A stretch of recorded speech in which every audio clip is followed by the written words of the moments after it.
All right, we're here today with Tiffany Yates Martin. Did I pronounce that properly? Perfectly. Awesome. Okay, and she is a developmental editor who owns her own company, Foxprint Editorial. She has worked with the Big Six as a copy editor in the past. She does freelance work. Anything else you want to add to that? No, Big Six gives away how long I've been doing this. Big Five Fair. now. Fair, fair. All right, if you don't mind, we'll just jump right into it. What's the biggest misunderstanding that authors have about editing, in your opinion? This is such a good question. Probably that this is twofold. The first one, I think a lot of authors feel like if their work needs revision, there's something wrong with it. And Mm, I can't tell you how often I reiterate in my work with authors and my teaching and my writing, this is normal. It's part of the process. The way I always say it is that writing is taught like it's like the whole process is drafting. But I hmm. always say that's just the first base camp up Everest. And most of the work of writing Oh. takes place in the revision process, which is a good place to transition to the second thing I think a lot of authors maybe misunderstand about the process is that editing and revision aren't the same thing. I do Mm, think they're conflated a lot, and that's probably one of the reasons they're a little bit opaque, besides the fact hmm. that we don't, more so now, but it wasn't ever really taught the way writing is until recently it's starting to be. But editing is the process, the way I always put it is editing is assessing and Mm. revising is addressing. So before you can plunge Oh, in, go back to page one and start making changes in your first draft, you kind of have to take a step back and see what you actually have. And that's the okay. editing process. So I have a system that I always advocate authors use for that. I wrote about it in my book, Intuitive Editing, and it gives you that as much objectivity as you're able to get because Hmm. that's the eye you have to bring to your own work so that you Yeah. can see what's working. Where is my vision, my Mm, intention not coming across on the page the way I meant it to, where are the circuits not connecting? And hmm. then you go back in and start revising and making the changes. And that's often difficult for writers because they're so emotionally attached that it's hard to back up and look at it from that perspective, I imagine. Yeah, it's the emotional attachment, Hmm. but it's also the fact that every author knows their story so well, and Hmm. in their heads, the vision is Hmm. really clear. So it's Yes. hard to know how much of that is actually making it onto the page. I think that's Mm, probably one of the hardest things about editing your own work is being hmm. able to just actually see what's there instead of what you're filling in. Even when I'm editing my own stuff, it's really hard to bridge that gap. Yeah, yeah. Yeah, definitely for sure. I've dabbled a little, and each time I'm like, I need somebody else to look at this. It helps. I mean, there are Yeah. ways you can get that objectivity, and I talk about Hmm. those a lot too. But a lot of times it does, there comes a point where it can be helpful to have someone to hold, I guess I call it holding up the mirror, just to Mm, say, hmm. here's what's coming across. Was that what you intended? Yes, yeah, very helpful. How do you know writers know when they're ready for an editor? That's another good question. It's a hard one to answer. Mm. Generally, what I remember, I don't know if you remember National Novel Writing Month that used Oh, to yeah, be uh-huh. around every November. I can't believe it's defunct. But at any rate, at Oh, like December, early December, me and every editor I know would start getting inquiries from writers about, I'm ready for an edit. And we used to joke among ourselves, editor humor, no, you're not. yeah. Not Because yet. you're not ready after your first draft. You're not going to get Hmm. the most bang for your buck. Hiring a professional editor, a good one, a reputable one with good experience, is an expensive proposition. So if you Mm, come to them with a first draft, you're going to have to concentrate on some of the basic stuff that you are capable of seeing and addressing and shoring up on your own. So then you yeah. don't get to do what an editor's great at, what a good editor is great Mm, at, which is help you mine out all hmm. the layers, even more depth, even more nuance Mm, and facets of the story, and make sure it all hangs together well and it's as effective as it can be. So, I guess to answer the question, I would say once you've gotten the story as tight and polished as you feel you are capable of making it, but Mm-hmm. you still feel something's not quite working. And I don't necessarily Mm-hmm. think you automatically need to hire an editor for every manuscript. Mm-hmm.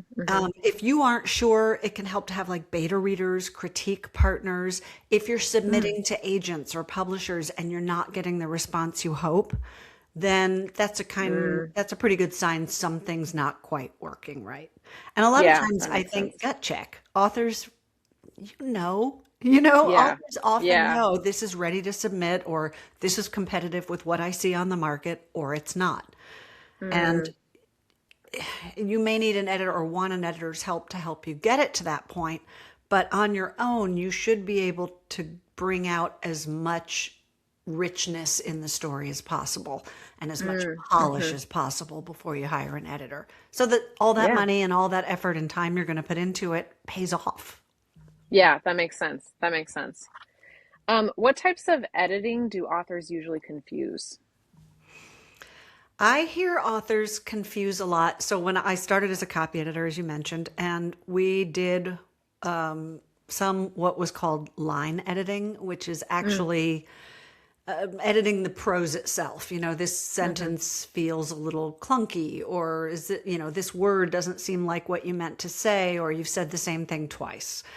And now they Mm. also call embedded, when you're working in track changes and you have embedded Yeah. comments.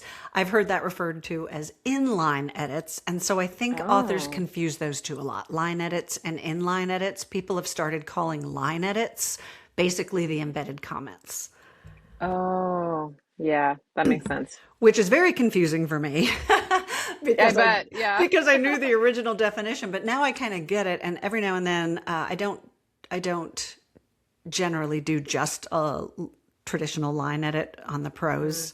I do the Mm-hmm. developmental editing. And when I Mm-hmm. do the inline edits, the embedded comments, it's usually accompanied by an editorial letter. So when an author comes to me and Okay. asks about a line edit, I clarify the terms. And I Mm-hmm. also I have a weekly blog where I write a lot about writing craft and business and the writing life. And I have several posts just talking about all the different types of edit because there's a Mm. lot and it is confusing and you don't know which ones you may need Mm-hmm. and what they actually are and what they look like.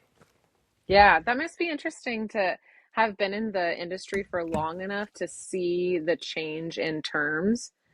So you're having to specify what you mean versus, the new slang about it or Oh, like Jess, it is whatever. the least of the changes. Like in the last, I don't even want to say how many decades I've been in this business. The changes in the publishing industry have been phenomenal, but Wow. and a lot of them are difficult for authors, like Mm-hmm. it's more Mm-hmm. competitive than it's ever been. Just what, I think a year or 2 years ago, there were, I think, 2 million titles published every year. And now, just Wow. a year or two later, there's 3 million. My goodness. Yeah, so it's a ridiculously competitive environment. Yeah. It's become difficult because I think the MO with publishers used to be you start an author early in their career and you stick with Mm-hmm. them and you build their career, and that's not the way Mm. anymore. But what's Mm. great is it's been democratized. So Mm-hmm. self-publishing allows any author to immediately publish their work when they're ready and reach whoever they want to. It's allowed for Yeah. small presses to flourish, Mm-hmm. hybrid presses to flourish. It allows you more ways, social media and the internet gives you more Yeah. ways than ever to reach your readers. It used to be if you Mm. wanted to self publish a book, it was called vanity publishing. And you had to go Vanity find a publishing. printer who would print it for you because there were no Wow. ebooks. And then you had Yeah. to buy boxes of them and schlep them from bookstore to bookstore in the trunk of your car. My So if goodness. you think about some of the changes that have made it's easy to get daunted in the business right now because it is so Yeah. challenging and so competitive. But if you think Mm-hmm. about some of these changes that have opened it up to more and Mm-hmm. more The authors, reach. yeah, I think that's a Yeah. positive thing. Mm-hmm. I Do think you feel, ultimately, I hope oh, you're good. ultimately it gives artists more control. Yeah, no, that makes sense. That makes sense. Do you feel like because there's been so many changes that the expectations of certain genres have adapted as well? In what way? What do you mean? Like I was speaking in one of my videos about a genre helps readers know what kind of tropes they're getting into. Mm, So that's not necessarily a bad thing. It's yeah, because readers agreed. show up for those, you know, um, and do you think that those expectations have changed over time? Yeah, they do. It's funny, Mm, I've gotten to see a lot of trends come and mm, go over the years, and that hmm. kind of thing changes. I think our attention spans Yeah. have changed. And so Hmm. once upon a time, you could take longer to kind of ease into a story, and Yeah. now you really have to hit the ground running. As far as genre expectations, we get new ones, like romantasy, and for a while we had NA, new adult, Mm, which they've hmm. kind of is Yeah. lost in the ether at the moment. But yeah, I do think it's an evolutionary process that reflects the market, it reflects society, it reflects our changing Mm, times. Right now, I'm finding, I don't know if you see this, but it seems like we're in, I don't want to say a dystopian turn, but there is a lot of themed fiction that I'm seeing even in commercial and mm. genre fiction where people are not happy about the state of the world, and a lot of the stories illustrate Yes, that in some they manner. do. They do reflect a lot of that. And you can feel a lot of those messages not so far away from the surface. They're pretty Yeah. obvious, Yeah, you that's know. another point, like editing point, is how overt Mm, should your message and theme be. But for sure, for sure. What repeated problems do you see in early drafts? boy, this is so different for every manuscript, but probably Mm, often I see problems with cohesion, which is how mm, well the hmm. story as a whole hangs together. Like, do Hmm. all the little component parts work like a finely honed machine so that every Mm, element is essential to how the story unfolds, so that every thread is resolved, so that everything that we see in the story is deliberate and intentional and interwoven. Momentum is a big one. Stories just mm. lose their forward movement. I find that a lot, actually. I'm tagging that along. Where are we going with this? Yeah, I've started asking what makes this scene narratively essential, or what is its Hmm. narrative purpose? Because I find that often Yes. when I ask that of an author, they'll say, well, I'm trying to show, or I'm trying to establish, or this Mm, indicates. And I always point out that those are static words. It's hmm. not, Hmm. it doesn't move the story forward. So you Yep. multitask, right? You I take, just did a video about that. If nothing great. is changing and nobody's learning anything, you can cut Yeah. it. Something has to move forward. The plot has to Yeah. advance. The characters have to move on their arc. Hmm. The stakes have to rise. Yes. Yep. Yes. Just because it sounds pretty, if nothing's happening, the reader's going to get bored. Yeah, it's easy to fall in love with our own words Yeah, for and our sure. own For sure. stories. And it's like it's that objectivity thing we were talking about. How do you Yeah. see what may not be as compelling to the reader as it is to you as the author? Hmm. Yeah, that's definitely a problem. What separates amateur writing from professional writing? Time and practice.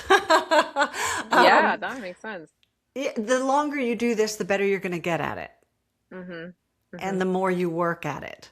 If you're asking for like specific things, it's a squishy thing to define, but it's things like voice, Hmm. confidence, sure-handedness. I think authors are really good. Professional authors are really good at that multitasking I mentioned, where everything in the Mm, story is serving multiple purposes. And one hmm. thing I do notice is that pros tend to realize it's a process, Yeah. and they're willing to do whatever revision it takes to get the story where they need it to Mm, go. And I think hmm. sometimes newer or emerging authors don't realize yet how much of the process that is, or things Yeah. like you said, like there are market expectations. If you're writing commercial fiction and you're trying to be in a certain genre, you have to meet certain market expectations or you will Mm, not succeed, yeah. Yeah, or for sure. you will not at least find a wide readership in that genre. So I Yeah, for think sure. especially newer authors sometimes push back on that because it feels formulaic, and it's, as you said, tropes are not a bad thing. Hmm. It's not a Hmm. formula. it's Right. it's this is, readers are picking a story like this up because they want to have certain needs met, and It's so the promise of those. it's the promise. Yeah, excellent. Hmm. Put that. Hmm. Yeah. It's so how can writers learn how to accept critique without losing self-confidence? Oh, the age old question. I always differentiate between critique, commentary, and criticism. So if you're actually getting criticism is just, that's not good. That's not right. You shouldn't do it like that. Right. Commentary Yeah. is, well, here's what I think it should be. Neither of those is particularly helpful. Critique holds up the mirror we were talking about. It says, here's what I'm seeing on the page. Does that match your intentions? No? Okay. If not, here is why I think, here's the cause of what I think is not working as well as it could. And here are some ways you could address it. But I think a good edit isn't prescriptive or specifically prescriptive. It's not like what she needs to do is so and so. It's here I think readers may become disengaged because we don't understand what's motivating her. Can you let us know why she's walking out the door now and what she's thinking? So it sort of Yeah. points the author in the right direction, shines a flashlight, but it lets them be the ones to decide how to address it. The editor So it's like, edits, the author oh, sorry. revises. That makes sense. So it's more of like a curiosity about their intentions as opposed to like, you need to change this and here's why I think so. It's a little bit of both. Okay.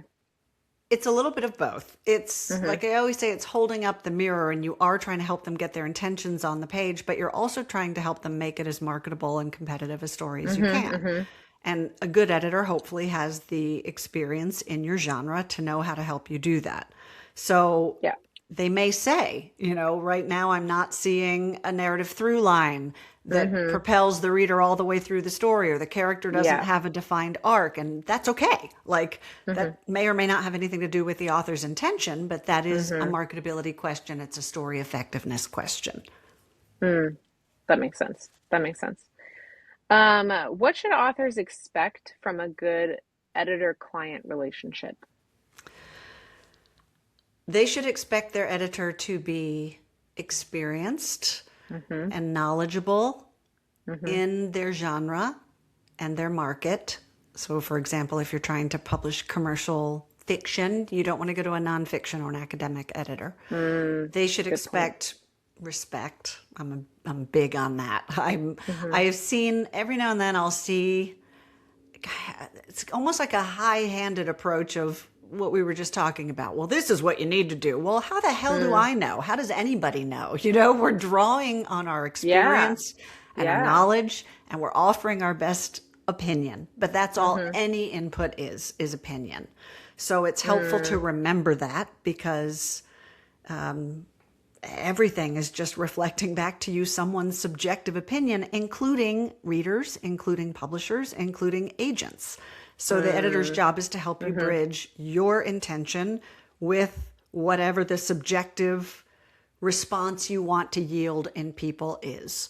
And that will depend on all kinds of factors: your style, the story that you're telling, what audience you're aiming for. Sometimes with like agents and editors, it may vary from day to day based on their mood. We don't know. If anyone knew the right answer, they would be a best-selling author themselves, right? Like or every single thing they represent would be a bestseller. So respect is really important. You don't want someone who treats you like you don't like anything less than an equal. And then I would say professionalism. You want them to promise. You want a clear contract. You want terms spelled out. You want them to honor their deadlines and comport themselves in a professional way. Yeah, that makes sense. Have you ever had to call it quits with a client because of unforeseen attitude problems? I've learned over the years to sort of spot those before they become a problem, before I go into contract. So there is one where I never actually got to the contract stage, because in the court, I always do a sample edit. And so I did the sample. We came to terms. He was very happy with it. He was a lawyer. And so I sent him the contract. It spells out everything. It spells out when they can expect each pass from me, and what the terms are, and what their recourse is if anything breaches the terms, so that everybody has security and knows what to expect. And it protects the author as much as, or more than, it protects the editor. And he was extremely unhappy at the fact that I would ask him to sign a contract, because he said everyone he'd ever worked with had just pretty much done, an agreement, a handshake deal. And I said, you're a lawyer. I would think you would appreciate the value of a contract to protect all parties. Especially. And that was when I stepped back and I said, you know what? It sounds like you maybe need to find someone who works more the way you would like to work. But I would Yeah, say, I tell not a good authors all the fit. time, do not work without a contract. Mhm. You Mhm. want some accountability and you want some protection and you want Yeah, everything spelled out so that you're trust. not, I've heard some stories about authors who Ugh, turn in their manuscript to an editor and then it drops into a black hole. So you want to awful. know exactly when you're getting it Awful. back. And that's the exception by Mhm. a Mhm. vast majority. It's the Mm. exception. Most editors I find are respectful and professional and experienced and knowledgeable, but I think it's on authors to do their due diligence and Mhm. make sure that they are vetting people to see if not only they have all those qualifications, but are they the Mm. right fit for them and this story? Yeah. Sometimes personality conflicts as well. Mm. Yeah, personality conflicts, not Mhm. they don't really get what you're trying to do with your story. Not Mhm. everybody's Mhm. right to work with everybody else, and that's okay. Yeah.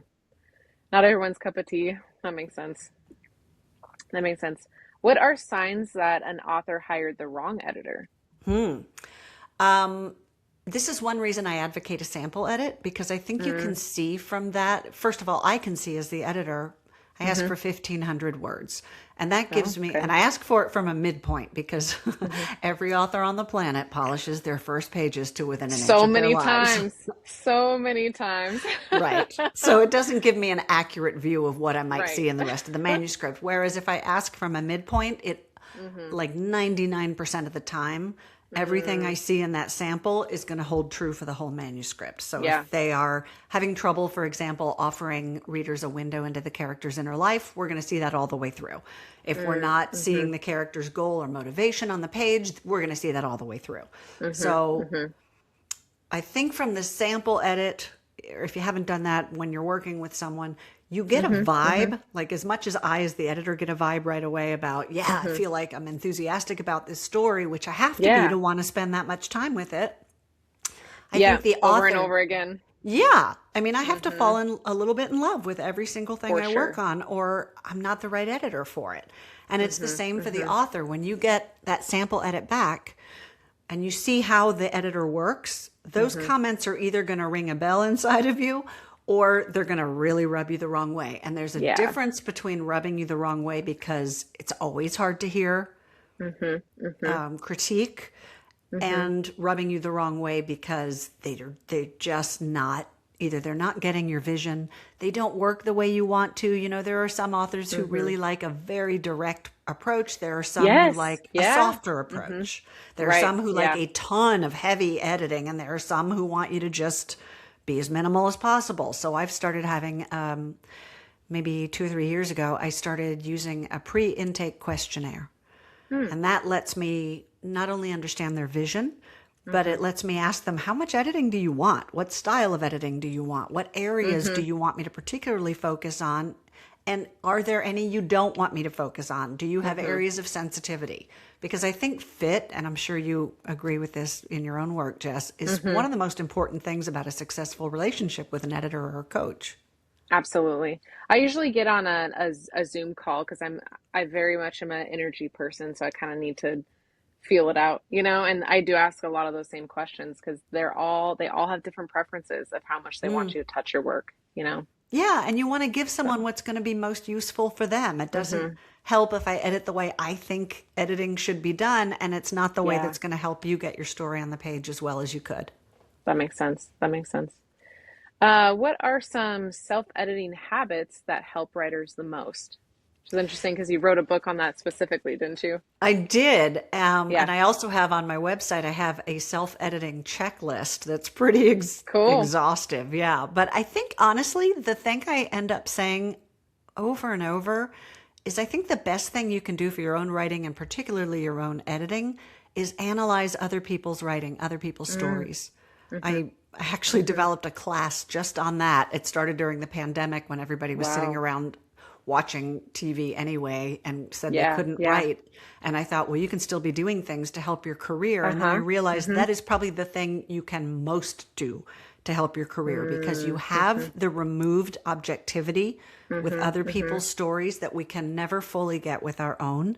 And Right. once you learn to be able to all we're doing when we're analyzing something, and I don't know if you will agree with what I'm about to say, but this includes editors and coaches, in my opinion, is we are reflecting back. We're noticing our own reactions to what we're reading, Mm-hmm.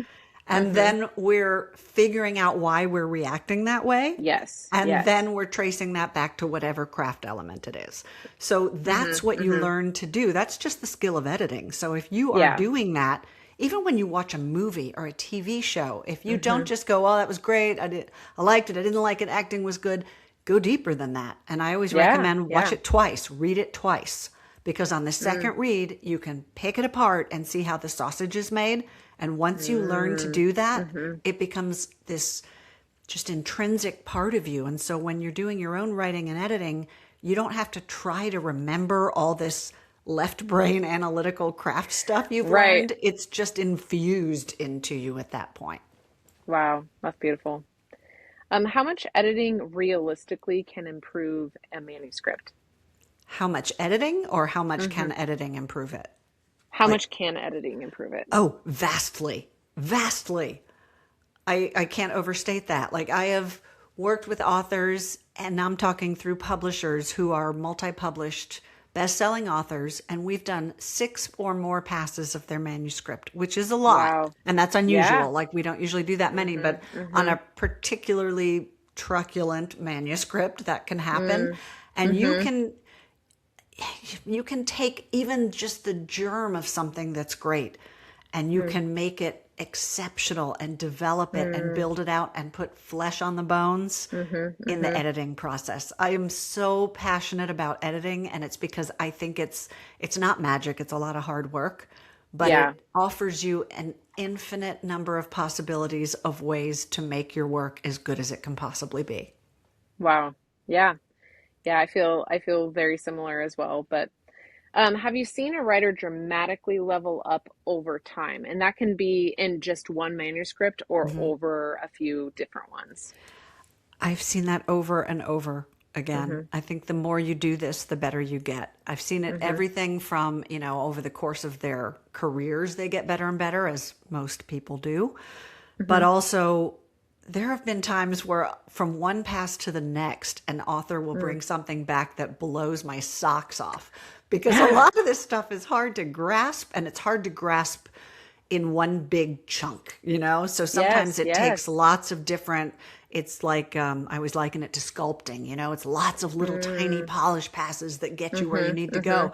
But every now and then, an author will just be like, "Oh, is that what you want me to do? Okay." Oh, And it yeah. I comes just had back, that happen to me the other day. I was like, I was not expecting that. wow, that's a great Yeah. feeling, isn't it? It is. It is. Yeah. It's really neat on my end at least, and I'm sure you probably can agree, to see what they started with to get where they are now. It Yeah. feels it feels really special to be a part of that process. It's like a You magic know? trick. Yeah. It's like helping them see something. It's like helping somebody see Waldo. And then once they see Waldo, they Yeah. never unsee him. That's the beauty, I think, of Right. working with a Yeah. professional, is that once you learn how to see this stuff and assess your own manuscripts and figure out where they may not be as effective as they can, then you've Mm-hmm. got the power. Yeah. Yeah. It's very, very interesting. Well, did you have anything else you'd like to add? No, I loved your questions. These are like Oh, all thank the you. things I most love talking about with editing. I love that. I love that. Well, I will post your website in the bio, and you said you had a checklist on there too. Oh, I've tried to make my website into like a vast array of I resources love for that. authors. Most of them are free. It's been voted a best website for authors by Writer's Digest the last Oh, 3 years in a row. congratulations. Thank you. And it's got That's a big tons of deal. like free checklists, and there's a get it edited guide that'll walk you through how to look for and find the right editor for you. There's all kinds of I love that. videos, there's recommendations, there's reading material. I do have online courses, my working writer courses, and I have my books, but literally everything else on there is free. And I do my weekly blog, which, as I mentioned, Mm-hmm. is targeted to, different aspects of writing craft, writing life, writing Great. business. Wow. Awesome. Well, I'll tag that in there as well. So, Thank you. yeah, thank you. Thank you for taking the time and answering the questions for us today. I love talking to fellow editors, coaches. It's fun. It's fun. Everybody brings a little different flavor, and it's nice to team up, you know? And I like that you're offering this series of interviews because I think it pulls back the curtain on an area, editing and revising particularly, that can often feel a little bit overwhelming or opaque. Yes, yeah, a lot of my audience and clients are debut, so a lot of them don't know a whole lot about the process, and my intention is so we all learn more, you know. Yeah. So, Well, thanks anyways, for having me, Jess. I appreciate it. yeah, thank you. Thank you again. Have a good day. You too.